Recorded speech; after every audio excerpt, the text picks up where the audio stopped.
बिस्मिल्लाहिर्रहमानिर्रहीम बिस्मिल्लाहिर्रहमानिर्रहीम। आज इनऑर्गेनिक केमिस्ट्री का लेक्चर नंबर 4 है। इसमें हमने आज लेविस कंसेप्ट को स्टडी करना है। और जैसे कि आप सबको पता है कि इन तीनों कंसेप्ट्स में हम बेसिकली एसिड एंड बेस की स्टडी कर रहे हैं। रेगुलर स्टडी हम कर रहे हैं। हमने आर्हीनियस कंसेप्ट में भी एसिड बेस देखा, हमने ब्राउनस्टेड लोरी में भी देखा और आज हम लेविस कंसेप्ट में भी देखेंगे।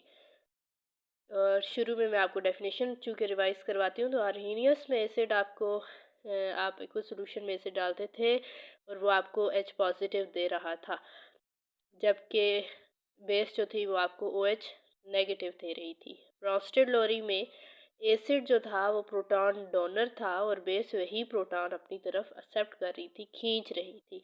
जबकि लेविस कंसेप्ट में क्या है कि एसिड जो है यहाँ पर बेसिकली एक मज़े का स्टेप है जो आपको कभी भी नहीं भूलेगा कि शुरू से आप पढ़ते आए हैं जी एसिड तो डोनर है। तो वो वहाँ ब्राउनस्टेड तक आप वो चीज़ लगा लेंगे। आर्हीनियस में सीधी बात है कि इसने H पॉजिटिव देने, बेस ने वो H नेगेटिव देने। लेविस में आप इस तरह याद रखेंगे, यहाँ पे बेस जो है ये आके अमीर हो जाती है। ठीक है, बेस क्या हो जाती है? अमीर हो जाती है। अब इसके पास कुछ ऐसी चीज़ें होंगी जो ये मजबूर हो जाएगा जी मैं डोनर बनूंगा। इस बार एसिड गरीब है हमारा, उसने चीज़ें अपनी तरफ खींचनी है। हमेशा से एसिड अच्छा रहा है, लेकिन लेविस कंसेप्ट के मुताबिक बेस हमारे पास अमीर है और एसिड गरीब है। ये आपको इस तरह नहीं भूलेगा, क्योंकि स्टूडेंट्स को इनका जो डिफरेंस है डेफिनेशन का भूल जाता है कि जी डोनर कौन था, एक्सेप्टर कौन था।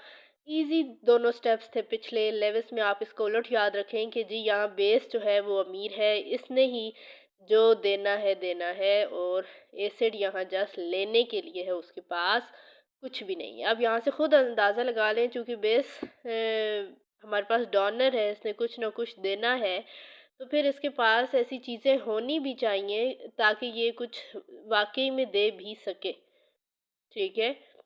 लेविस एसिड और लेविस बेस, ये एक शॉर्ट आता है कि इनके दरमियान बॉन्ड लिंकेज कौन सा है। तो इनके दरमियान कोऑर्डिनेट कोवेलेंट बॉन्ड होता है जब इलेक्ट्रॉन्स की शेयरिंग होती है, जब इलेक्ट्रॉन्स की पासेज होती है बेस से एसिड की तरफ, तो इनके दरमियान एक बॉन्ड बन जाता है, एक लिंक क्रिएट हो जाता है, जिसे हम बेसिकली कोऑर्डिनेट कोवेलेंट बॉन्ड कहते हैं। अब हर कंसेप्ट हमने पढ़ा, उसमें एसिड बेस पढ़ा, उसके न्यूट्रलाइजेशन रिएक्शन देखे, उसके इम्पोर्टेंट पॉइंट्स देखे और चंद एग्जांपल्स देखी। बिल्कुल इसी तरह ये भी लेविस कंसेप्ट में भी हमने वही पैटर्न रखना है और लास्ट में लिमिटेशंस देखनी है। तो न्यूट्रलाइजेशन रिएक्शन हमारे पास यही होता है कि वही जो एसिड और बेस अभी हमने पढ़ा है, ये दोनों आपस में मिले तो एक प्रोडक्ट बनेगा इस केस में, जिसे हम अडक्ट कहते हैं। एसिड ने चीज़ खींचनी है, बेस ने चीज़ डोनेट करनी है, यानी एसिड के पास हर चीज़ की कमी है और बेस हर चीज़ से माला माल है। तो लेविस एसिड एग्जांपल आपको नज़र आ रही है कि मैंने लेविस एसिड में प्रोटॉन लिया है, यानी कि H पॉजिटिव लिया है, और लेविस बेस जो है वो डोनेट कर रही है उसे। नाइट्रोजन के पास लोन पेयर भी है, अनशेयर पेयर भी है। तो मैं यही कह रही थी वो डोनेट करेगा, उसके पास कुछ ना कुछ ऐसा होगा ज़रूर जिसकी वजह से ये लेविस कंसेप्ट में ख़ुद को माला माल प्रेजेंट कर रहा है। कोई लोन पेयर होगा या कोई अनशेयर्ड इलेक्ट्रॉन पेयर होगा, या एनाइन जो होते हैं वो भी हमारे पास लेविस बेसिस होती हैं, क्योंकि उनके ऊपर चार्ज अच्छा होता है इस वजह से। अब इसमें एक छोटा सा कंसेप्ट है, जैसे ब्राउनस्टेड लोरी कंसेप्ट में हमारे पास था कॉन्जुगेट एसिड बेस पेयर का। बिल्कुल इसी तरह इसमें इलेक्ट्रोफाइल एंड न्यूक्लियोफाइल का है। इलेक्ट्रोफाइल इलेक्ट्रॉन लविंग, मतलब हर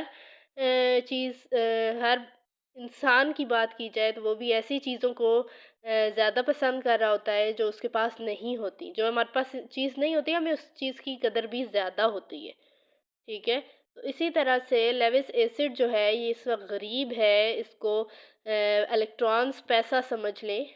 इलेक्ट्रॉन्स की इसके पास कमी है और इस वजह से उसके दिल में इलेक्ट्रॉन की जो कदर है वो भी ज़्यादा है। तो बेसिकली इस कंसेप्ट में जो गुरबा है, यानी कि जो लेविस एसिड्स हैं, वो एज एन इलेक्ट्रोफाइल वर्क कर रहे हैं।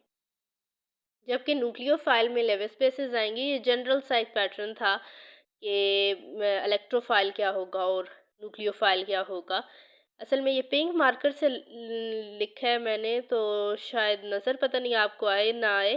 Electrophile is the electron loving that is seeks electron, जबकि nucleophile is nucleus loving seeks substances which are electron deficient. Electrophile के दिल में इलेक्ट्रॉन की कदर है, वो इलेक्ट्रॉन्स किसी न किसी तरीके से ढूंढ रहा है। ठीक है। जबकि न्यूक्लियोफाइल जिसके जो मालादार है यानी लेविस बेसिस, ये ऐसी सब्सटेंसेस को ढूंढ रही हैं, यानी लेविस एसिड्स को लेविस बेसिस ढूंढ रही हैं जिन्हें ये डोनेट करते हैं। अब हम इम्पोर्टेंट पॉइंट्स देख लेते हैं। कंसेप्ट तो मैं आपके लिए जितना इजी कर सकती थी उतना इजी किया है। जब भी आपके पास दिमाग में आए तो थोड़ी थोड़ी चीज़ें पूछी जाए तो उसमें हर वो बात शामिल कीजिए, ताकि वो चीज़ें भी हैं जो आपको शायद बुक में ना मिले, मतलब उस डिटेल से ना मिले। नेम्स लिखे हुए मिल सकते हैं। मैं टाइम बिल्कुल नहीं लूँगी, 6 मिनट्स हो गए हैं वीडियो के। तो इम्पोर्टेंट पॉइंट्स हैं कि जिस तरह हम कहते थे आर्हीनियस जो चीज़ नहीं बता रही वो ब्रॉन्स्टेड बता रहे हैं, इसी तरह वो सब्सटेंसेस जो पिछले दोनों कंसेप्ट में नहीं थे, फिट हो रहे थे, नहीं एक्सप्लेन हो पा रहे थे, वो लेविस कंसेप्ट जो है इजीली उसमें फिट हो गए हैं और वो इजीली एक्सप्लेन कर रहा है कि कौन सी चीज़ हमारे पास एसिड है और कौन सी बेस है। तब वो कह रहे हैं लेकिन हमें पता कैसे लगे। हमने आर्हीनियस में देखा था कि एसिड जो थे वो H पॉजिटिव दे रहे थे और बेस OH नेगेटिव दे रहे थे। जस्ट एक्टिव सोल्यूशन में सीधा सा कंसेप्ट था। ब्रॉन्स्टेड में क्या था कि एसिड डोनेट कर रहा था और बेस वही खींच रही थी। लेविस एसिड को अब हम कैसे पहचाने, तीन कैटेगरी से एसिड्स की आ गई हैं डिफरेंट तीनों कंसेप्ट में, कैसे पहचाने। वो कह रहे हैं लेविस एसिड्स आपने पहचान लेने हैं हर वो मॉलिक्यूल जिसका सेंट्रल एटम, जो सपोज CH4 है ना, तो C उसका सेंट्रल एटम है। ठीक है। इसी तरह अमोनिया में नाइट्रोजन सेंट्रल एटम। ठीक है। ये BF3 में बोरॉन जो है वो सेंट्रल एटम। एल्यूमिनियम ट्राइक्लोराइड में aluminium central atom. Central atoms आपको समझ आ गए क्या है। अब वो कह रहे हैं कि वो मॉलिक्यूल्स जिनके सेंट्रल एटम्स का ऑक्टेट जो है वो कंप्लीट ना हो, वो लेविस एसिड। यानी कि हमने लेविस एसिड क्या पढ़ा कि गरीब है, इलेक्ट्रॉन चाहिए, तो अब हमने कोई ऐसी स्थिति ढूंढनी है अपनी बुक में से जो जिसके पास इलेक्ट्रॉन्स की कमी हो, तो हमने उसे बगैर सोचे समझे कह देना है कि अच्छा इलेक्ट्रॉन्स की कमी तो हमारे पास लेविस एसिड की थी, वो तो गरीब था। तो वो क्या है, हमारे पास लेविस एसिड है। अगर किसी के पास 6 इलेक्ट्रॉन्स भी है ना, तो वो ऑक्टेट रूल नहीं ब्रेक कर रहा, मतलब कि उसके पास 8 इलेक्ट्रॉन्स नहीं है। जब 8 इलेक्ट्रॉन नहीं है तो वो उन इलेक्ट्रॉन्स को पूरा करने के लिए ऐसे किसी से इलेक्ट्रॉन्स को अपनी तरफ खींचेगा जिनके पास इलेक्ट्रॉन्स हैं, और इस तरह से ये as a Lewis acid behave कर रही है। और एग्जांपल आपको नज़र आ रही है, BF3 है, AlCl3 है, सेंट्रल एटम्स इनके ये है, इनके इनकम्प्लीट ऑक्टेट। ठीक है। इनके ऑक्टेट जो है वो इनकम्प्लीट है। जैसे B5 है ना, तो 8 होता, अब वो जो 3 और चाहिए वो किसी स्थिति से खींचेगा इसके पास, यानी कमी है इलेक्ट्रॉन। तो हमने तो शुरू में डेफिनेशन में पढ़ा है कि जिसके पास कमी होगी वो चीज़ अपनी तरफ खींचेगा, उसे चीज़ ज़रूरत है, वो लेविस एसिड है। ठीक है। अब नीचे लिखा हुआ है दूसरा पॉइंट कि वो मॉलिक्यूल्स, पहला था कि जिनका ऑक्टेट कंप्लीट नहीं है वो लेविस एसिड है, उन्हें इलेक्ट्रॉन की कमी है। दूसरा है कि वो मॉलिक्यूल्स जिनके सेंट्रल एटम का ही d ऑर्बिटल खाली हो, इसमें टाइटेनियम टेट्राक्लोराइड आ जाते हैं। इसके अलावा फास्फोरस ट्राइक्लोराइड यानी PCl3, PCl5, SiCl4, इसमें यानी ये हेलाइड ज़्यादा आ जाते हैं, जो हेलाइड कंपाउंड। ये इलेक्ट्रॉन डेफिशिएंट होते हैं, इनका जो ये है ना SI, इसका भी अब d ऑर्बिटल इनकम्प्लीट है। SI आप बेशक इसका वो रिंग बना के देखें, फर्स्ट में 2 इलेक्ट्रॉन्स रखे, देन 8 रखे, देन 18 रखे, देन 32 रखे। तो d ऑर्बिटल के लिहाज से फिर देखें कि क्या d ऑर्बिटल फिल अप है, 10 इलेक्ट्रॉन्स पूरे उसमें, तो पूरे नहीं होंगे। तो ऐसी स्पीशीज भी हमारे पास एज ए लेविस एसिड काम करेंगी, क्योंकि इनके पास भी d ऑर्बिटल्स में इलेक्ट्रॉन्स की कमी है। उसके बाद जो कैटाइंस होते हैं हमारे पास, ये सिल्वर प्लस हो गया, कोबाल्ट +2 हो गया, कॉपर +2 हो गया। अब ये जो कैटायंस हैं ये भी हमारे पास लेविस एसिड के तौर पे काम करते हैं। पॉजिटिव का मतलब आपको पता है कि इसमें इलेक्ट्रॉन्स की कमी का होना, और नेगेटिव का मतलब होता है कि इसके पास इलेक्ट्रॉन्स ज़्यादा पड़े हुए हैं। ठीक है?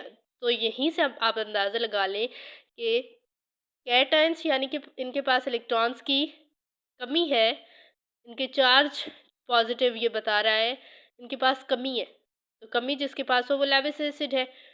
इसी तरह डबल या ट्रिपल बॉन्ड है, कोई स्पीशी आपने देखनी है कार्बन डाइऑक्साइड सपोज, तो आपने उसमें डबल बॉन्ड्स हैं, लेकिन शर्त साथ ये है कि इलेक्ट्रोनेगेटिविटी डिफरेंस भी हो, पोल्स क्रिएट हों। सेम इलेक्ट्रोनेगेटिविटी नहीं होनी चाहिए बल्कि डिफरेंस होना चाहिए। तो वो स्पीशी भी आपके पास लेविस एसिड होगी। नीचे में एक पॉइंट लिखा हुआ है, ये भी ऑक्टेट वाले में ही आ जाता है। बिकॉज 6 इलेक्ट्रॉन्स है, ऑक्टेट कंप्लीट करने के लिए 2 इलेक्ट्रॉन्स इसे और चाहिए हैं। इसके पास भी इलेक्ट्रॉन्स की कमी है और ये भी लेविस एसिड ही है। जैसे ऑक्सीजन और सल्फ़र है, तो इनका जो ऑक्टेट है वो कंप्लीट नहीं है। इनको कंप्लीट करने के लिए इलेक्ट्रॉन्स की ज़रूरत है। इलेक्ट्रॉन्स की इनके पास डेफिशिएंसी है, और हमें पता है कि इलेक्ट्रॉन डेफिशिएंट स्पीशीज़ जो हैं, जो इलेक्ट्रोफाइल्स हैं, वो लेविस एसिड्स हैं। यहाँ तक लेविस एसिड को हमने पहचाना। अब हम देखेंगे कि लेविस बेसिस अब हम कैसे पहचाने। तो हमने कहा था वो माला माल है, उसके पास ऐसा कुछ ना कुछ होगा। ऊपर बात की थी कैटायंस की कि उनके पास कमी है। एनायंस के ऊपर नेगेटिव चार्ज है। नेगेटिव का मतलब होता है कि उनके ऊपर चार्जेस पड़े हैं। हालांकि पॉजिटिव स्टूडेंट समझ लेते हैं कि पॉजिटिव का मतलब है कि ज़्यादा पड़े, या नेगेटिव का मतलब है नहीं है, लेकिन ये उलट है। पॉजिटिव कैटायन होता है यानी उसके पास इलेक्ट्रॉन्स की डेफिशिएंसी है, और नेगेटिव का मतलब होता है उसके पास ओवर इलेक्ट्रॉन्स आ चुके हैं। तो जो एनाइंस होते हैं इनके ऊपर इलेक्ट्रॉन्स पड़े हैं, अनशेयर्ड इलेक्ट्रॉन पेयर्स पड़े हैं। सो ये देने के काबिल है, ये न्यूक्लियोफाइल है। ये लेविस एसिड्स को ढूंढ रहा है जिन्हें ये दे सके, इलेक्ट्रॉन्स शेयर कर सके और कोऑर्डिनेट कोवलेंट बॉन्ड बनाए। So this is also Lewis basis. जितना ज़्यादा आयनाइन पे चार्ज स्ट्रांग होगा, लेविस बेस भी उतनी ही ज़्यादा स्ट्रांग होगी, उसके पास उतनी ही ज़्यादा टेंडेंसी आ जाएगी इलेक्ट्रॉन्स शेयर करने की लेविस एसिड के साथ। इसके अलावा वो सब्सटेंसेस जिनके पास अनशेयर्ड इलेक्ट्रॉन पेयर्स पड़े हैं वो भी लेविस बेसिस हैं। अब आपको इजीली अब मुझे बताने की ज़रूरत ही नहीं पड़ रही होगी, बल्कि आपने पॉइंट खुद ब खुद देख के ही कह लिया होगा कि अच्छा ये तो वो बता रहे हैं। यानी कि लेविस एसिड के पास हमेशा कमी होगी, उसका इनकम्प्लीट होगा। लेविस बेसिस के पास ओवर चीज़ें पड़ी होंगी, इस वजह से ये अमीर है। अब तक आपको ये समझ आ गया होगा। यहाँ देखिए मैंने एग्जांपल लिखी है वाटर और अमोनिया की है। वाटर पे के ऑक्सीजन जो है उस पर भी 2 लोन पेयर पड़े हैं, और अमोनिया के नाइट्रोजन पे 1 लोन पेयर है। ऑक्सीजन ने हाइड्रोजन के साथ वाटर में 2 बॉन्ड्स बनाए हुए हैं, और 2 लोन पेयर्स भी पड़े हैं, यानी ये 2 लोन पेयर किसी के साथ शेयर कर सकता है। सो ये लेविस बेस है। इसी तरह अमोनिया जो थी वो ब्रॉन्स्टेड लोरिक बेस थी, लेकिन यहाँ पर भी ये लेविस जो है बेस ही है। क्योंकि इसके ऊपर लोन पेयर पड़ा, और लेविस कंसेप्ट के मुताबिक बेस हमारे पास मालदार है, इसके पास कोई ना कोई ऐसी चीज़ ज़रूर होगी जो ये शेयर करे, और इसके ऊपर भी एक लोन पेयर पड़ा है, तो हम बगैर सोचे समझे कहेंगे ओ इसके ऊपर तो लोन पेयर है, so this is the Lewis base. चंद एग्जांपल्स मैंने ये आगे लिखी हैं। ईथर है और ये नीचे मैंने कीटोन लिखा है, तो ये साथ आर में लगाया है। कोई भी अल्काइल ग्रुप आप अटैच कर सकते हैं, CH3 C2H5 कुछ भी। इसके ऑक्सीजन के ऊपर भी लोन पेयर है, तो ये भी माला माल है इन चीज़ों से। ओवर इसके पास पड़ी हैं, ये न्यूक्लियोफाइल है, और ये लेविस एसिड्स को ढूंढ रहा है जिससे ये दे सके। सो ये भी लेविस बेस है। अब वहाँ लेविस एसिड्स में डबल और ट्रिपल बॉन्ड हो सकते थे, लेकिन शर्त क्या थी, इलेक्ट्रोनेगेटिविटी डिफरेंस हो। यहाँ है कि डबल बॉन्ड्स हुए, तो वो भी क्या होगी हमारे पास, लेविस बेस ही होगी। एग्जाम्पल आप देखें, मैंने सिल्वर लिया है और साथ में मैंने बेस ली है। कोई भी डबल बॉन्ड के लिए आप ले लें, CH2 double bond CH2 ethene ले लें, ठीक है। तो सिल्वर जो है वो बेसिकली ट्रांजिशन एलिमेंट है एक, और इसको इलेक्ट्रॉन पेयर की ज़रूरत है। एसिड ये इलेक्ट्रोफाइल है सिल्वर, इसके पास डेफिशिएंसी इलेक्ट्रॉन की, जबकि जो इथीन है या कोई भी डबल बॉन्ड वाला आपके पास है, ये न्यूक्लियोफाइल है, और इसके पास इलेक्ट्रॉन पेयर पड़ा है जो ये सिल्वर को देगा, उसके साथ शेयरिंग करेगा और कोऑर्डिनेट कोवलेंट बॉन्ड बनाएगा। और हमने जैसे कहा था कि अडक्ट बनेगा। जब भी लेविस एसिड और लेविस बेस आपस में रिएक्ट करते हैं तो अडक्ट बनता है। तो आप देखें पाई कॉम्प्लेक्स बन गया, लेकिन ये आपके इस सेमेस्टर में नहीं है, ये सेमेस्टर नंबर 3 या 4 में होगा आपका। उसके बाद कह रहा है कि कंपाउंड्स जैसे कि कार्बन मोनोऑक्साइड हो गई और नाइट्रिक ऑक्साइड हो गई, ये पाई कॉम्प्लेक्सेस बनाते हैं मेटल्स के साथ, और ये भी बेसिस ही है। तो अब हम देखें कार्बन मोनोऑक्साइड और वो कैसे बेसिस हैं। इनके ऊपर ऑक्सीजन है और ऑक्सीजन पे लोन पेयर्स पड़े हैं, इनके पास टेंडेंसी है उसे डोनेट करने की। ये न्यूक्लियोफाइल है और ये सेंट्रल मेटल एटम जो भी होगा उसे देंगे। नीचे मैंने एक एग्जांपल लिखी है और साथ में मैंने कार्बन मोनोऑक्साइड, सॉरी मैं कह रही हूँ कोबाल्ट है ये। तो कोबाल्ट मैंने साथ में अटैच किए हैं। निकल इज़ द सेंट्रल एटम जो कि ट्रांजिशन एलिमेंट है, जो कि इलेक्ट्रोफाइल है। तो कोबाल्ट ने किस तरह से अपने ऑक्सीजन एटम्स दे के और कम्प्लेक्स बना लिया है, ये लेविस कंसेप्ट नहीं बताता कि किस तरह से शेयरिंग हुई है, बॉन्ड कौन से बन रहे हैं, किस तरह से बन रहे हैं। ये लिमिटेशन मैं आपको बता रही हूँ कि इस बारे में नहीं बताता। हाँ, उसने पाई कॉम्प्लेक्सेस का जिक्र ज़रूर किया है और आपको एक स्ट्रक्चर भी मैंने बना के दिखाया है, लेकिन आपके पास लेविस कंसेप्ट ये बताने से कासिर है कि ये बॉन्ड फॉर्मेशन कैसे हो रही है। हाँ, वो ये ज़रूर बता रहा है कि पाई कॉम्प्लेक्सेस जो बन रहे हैं ये एक स्लो प्रोसेस है। हालांकि जो आम एसिड बेस रिएक्शंस हो रहे होते हैं वो फास्ट होते हैं, लेकिन पाई कॉम्प्लेक्सेस का एक स्लो प्रोसेस। ठीक है, इसके अलावा लेविस कंसेप्ट आपके पास ये नहीं बता पा रहा कि कोई भी एसिड या कोई भी बेस कितना स्ट्रांग है, कितना वीक है। जिस तरह आप आर्हीनियस एसिड बेस कंसेप्ट में ये देख पा रहे थे कि आपका जो था इक्विलिब्रियम पोजीशन, उससे ये आप अंदाज़ा लगा पा रहे थे कि एसिड या बेस कितनी स्ट्रांग है या कितनी वीक है। लेविस कंसेप्ट ये चीज़ नहीं बता रहा। तो इसके लिए हम इसका एक रिवर्स कंसेप्ट पढ़ेंगे जिसका नाम शैप प्रिंसिपल होगा या शैप कंसेप्ट होगा। उसको खैर हम नेक्स्ट वीडियो में इंशाल्लाह पढ़ेंगे। तो वो ये बताएगा स्ट्रेंथ के बारे में और पाई कम्प्लेक्सेस के बारे में और इन चीज़ों के बारे में। अब हम ऐसे करते हैं कि चंद एक दो एग्जांपल देख लेते हैं ना कि किस तरह से लेविस एसिड बेस के साथ मिलके एसिड का काम है चीज़ लेना और बेस का काम है देना। तो एक एग्जांपल हम देख लेते हैं। पास एक जो है रिएक्शन बहुत मशहूर है इसका, जो आपने आई थिंक 10th क्लास में भी पढ़ा था इन कंसेप्ट्स में, और वो था BF3 और अमोनिया के दरमियान का रिएक्शन। पहले तो आप बताएं कि आपके पास जो बेसिकली BF3 है, इसमें सेंट्रल एटम हमारे पास बोरॉन है।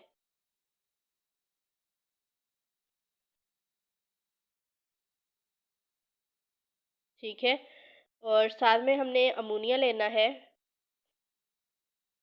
तो अमोनिया में आपके पास जो सेंट्रल एटम है वो नाइट्रोजन है। यहाँ तक आपको सेंट्रल एटम के बारे में पता चल गया। उसके बाद B5 होता है, अगर आप एटॉमिक नंबर के लिहाज से देखें, hydrogen, helium, lithium, beryllium and boron. Boron is on the 5 number. तो अब हम इसकी इलेक्ट्रॉनिक कॉन्फ़िगरेशन भी देख लेते हैं। इसकी इलेक्ट्रॉनिक कॉन्फ़िगरेशन किस तरह होगी। 1s2, 2s2 and 2p1, x1, y0, c also 0।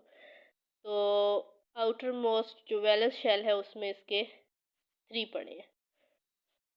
और जो आपके पास नाइट्रोजन है अमोनिया का, उसमें कितने हैं, 1s2, 2s2 एंड 2 3 4 5 6। अब इसे एक्स पे शक कह दें, वहाँ मैंने जल्दी में उस तरह ही लिख दिया क्योंकि उधर हमने 0 ही लिखना था।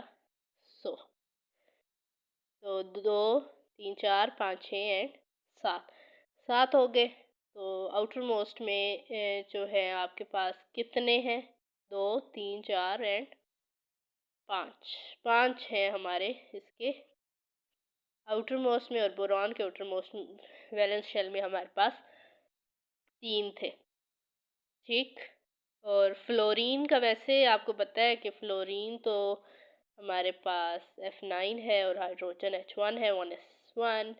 और F9 के लिहाज से इसकी लिखने की ज़रूरत नहीं है, लेकिन फिर भी हम 1s2 2p5 बन जाएगा, 5 6 7 8 9। आउटर मोस्ट में हमारे पास जो है 7 इलेक्ट्रॉन्स मौजूद हैं। ठीक है, अब हम इन दोनों का जो रिएक्शन है बेसिकली उसको स्टडी कर लेते हैं कि किस तरह से लिंकेज हो रही है और हमारे पास प्रोडक्ट बन रहा है। हमें पता है कि ऑक्टेट को कंप्लीट करने के लिए बेसिकली 8 इलेक्ट्रॉन्स की ज़रूरत है। ठीक है, यहाँ पे ये शेयरिंग हुई है 1 2 3 4 5 6। और ये जो है ये अपना दोनों जो इलेक्ट्रॉन्स हैं या एक पूरा जो लोन पेयर है इन्हें देगा, और कुछ इस तरह से आपके पास जो ऑक्टेट है वो कंप्लीट होगा। तो यहाँ ये लेविस बेस थी, ये इसके पास क्योंकि हमने कहा था कि बेस के पास कोई ऐसी चीज़ पड़ी होगी जो वो शेयर करेगा, डोनेट करेगा और बॉन्ड बनाएगा। ये एरो हेड हमने लगाया, इसने इसको मतलब दिया। तो ये जो एरो हेड है बेसिकली ये भी आपने याद रखना है कि ये डोनर से एक्सेप्टर की तरफ होती है, यानी कि ये लेविस बेस से लेविस एसिड की तरफ बेसिकली होती है। ठीक है, ये अब एग्जाम्पल जो है कोई भी आपसे पूछे, आप इस एग्जाम्पल का हवाला दें और ये आपका अडक्ट बन गया है किस तरह से। उसके पास जो हमने बेसिकली पूरा निचोड़ हमने इस एग्जाम्पल में निकाल दिया है कि लेविस बेस माला माल थी, इसके पास कोई ना कोई ऐसी चीज़ ज़रूर होगी, अनशेयर्ड इलेक्ट्रॉन पेयर होगा या ये ऐसी स्पीशी होगी जिसके ऊपर नेगेटिव चार्ज होगा, न्यूक्लियोफाइल होगी। और लेविस बेस के पास हमारे पास ऑक्टेट कंप्लीट नहीं होगा। आपने देखा था इसके जो थे 5 टोटल थे, 3 इसके आउटर मोस्ट में थे, जबकि हमें पता है, हमें कैसे पता चला कि इसका ऑक्टेट नहीं कंप्लीट। तो बेसिकली ये रहा आपका nucleus, this is the first shell. और इसमें आप मैं स्टार डाल देती हूँ, 2 इलेक्ट्रॉन्स मौजूद हैं। जो अगला शेल है उसमें हमने कहा इसके बोरॉन का हम ये ड्रा कर रहे हैं बेसिकली। तो ये 5 थे, 2 अंदर आ गए, 3 4 और 5। तो हमें तो पता है कि जो फर्स्ट होता है उसमें अंदर वाले में 2 8 18 एंड देन 32 होते हैं 4 शेल्स में। पहले में पूरे हैं, अगले में बोरॉन के केस में देखें 1 2 एंड 3 3 है, यानी 4 5 6 7 8 5 और चाहिए हमें इसका शेल कंप्लीट करने के लिए। तो वो हमने मतलब ले लिए, इधर से इसने बॉन्ड बनाए हुए थे 3 और उधर से इससे ये मिल गया और इसने अपना यहाँ से बॉन्ड कंप्लीट कर लिया। और ऑक्टेट इसे कंप्लीट करने के लिए बेसिकली ये चीज़ चाहिए थी। ठीक है, इसमें 3 आ गए ना, और टोटल फिर हो गए 3 4 5 6 7 8, 3 और इसके फिर भी रह गए, यहाँ 8 होने चाहिए।